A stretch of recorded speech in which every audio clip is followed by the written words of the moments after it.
John Jones recently retired and quickly unretired because he wanted to fight on the UFC White House card next year, July 4th, but sounds like Dana White doesn't trust him to put him in that position to do so. I'm going to fly out there in about 10 days, 2 weeks, and we'll have all the renderings done, sit down with him and go through the renderings and see what he wants to do and what he doesn't want to do. John Jones says he wants to be on there too, and he says he would fight whoever the champion is at that time. But would you be okay with him like coming back and potentially winning that belt again? And you might have to go through. Well, it's not even about him winning the belt. I mean, you know how I felt about him. I can't risk putting him in big positions in a big spot and have something go wrong. Fair enough. Yeah, especially the White House card. John Jones not too happy about that. I heard the comments made at last night's press conference. While I was a little disappointed, I'm still in the UFC's drug testing pool, staying sharp and continuing to train like a pro. I'll be ready for whatever comes next. In a recent interview, I shared that the opportunity to fight at the White House gives me something deeper to fight for, a why that goes beyond paychecks or belts. Fighting for my country gives me a greater purpose. So for now, I'll keep grinding, stay patient, and stay faithful. I'm ready to fight on July 4th. Marvin Vettori versus Brendan Allen won fight of the night. It was a good fight, but a lot of people thought that D-Rod versus Kevin Holland was better, and a lot of people thought the main event was better between Holloway and Poirier. You know, it ended up being a good card if people are arguing about who won fight of the night. Holloway, of course, thought that his fight with Poirier should have won fight of the night. Bro, how did we not get fight of the night, bro? We didn't? No, that's some bullshit. Go tell Dana.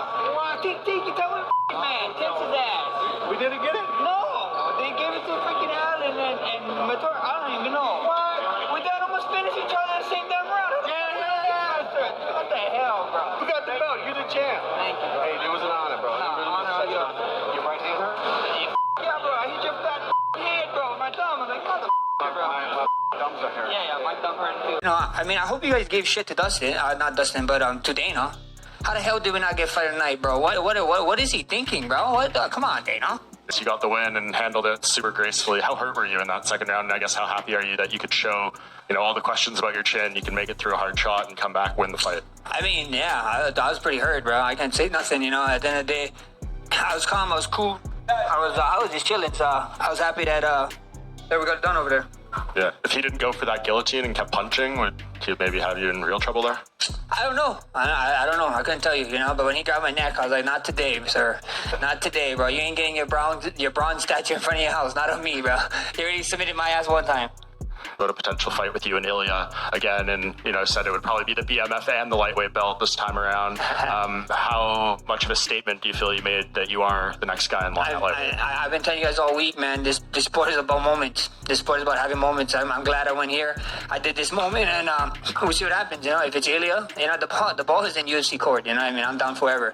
If it's Ilya, it's Ilya. If it's the guy that he just beat, Oliveira. I have history with him. The whole top 10, there's a lot of fun fights for me here at lightweight, and I'm excited.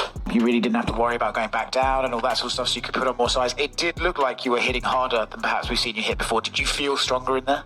Oh, for sure, bro, for sure. After I hit him in the first round, I was like, oh my gosh, we might be out of here early, and then he reminded me, Here I am, I'm the diamond. This is my retirement fight. I ain't going nowhere. So the guy is tough as nails, man. Fight stats for the main event. Significant head strikes, 113 to 99 for Holloway. Significant body strikes, 46 to 5 for Holloway. Leg kicks, 23 to 9, and knockdowns, 1 apiece. As far as for Max, right, he's an interesting situation because the champion of his division is the guy he lost to in the other division. So does he have to work a little bit harder to get that rematch back, or do you think a performance like this shoes him right up there? I think he's in a great position right now. He just defends that PMF title.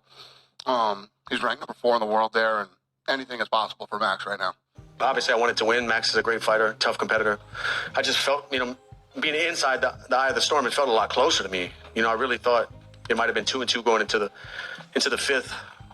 Mike Brown checked the scorecards when we got to the locker room, and I think the judges gave me different rounds. So I don't know, I think all the judges gave him the second round. I thought I almost had him out. He hurt me too, but I thought my shot was, when I followed up with elbows, I was cracking him. He told me in the medical tent, he said, man, you had me out.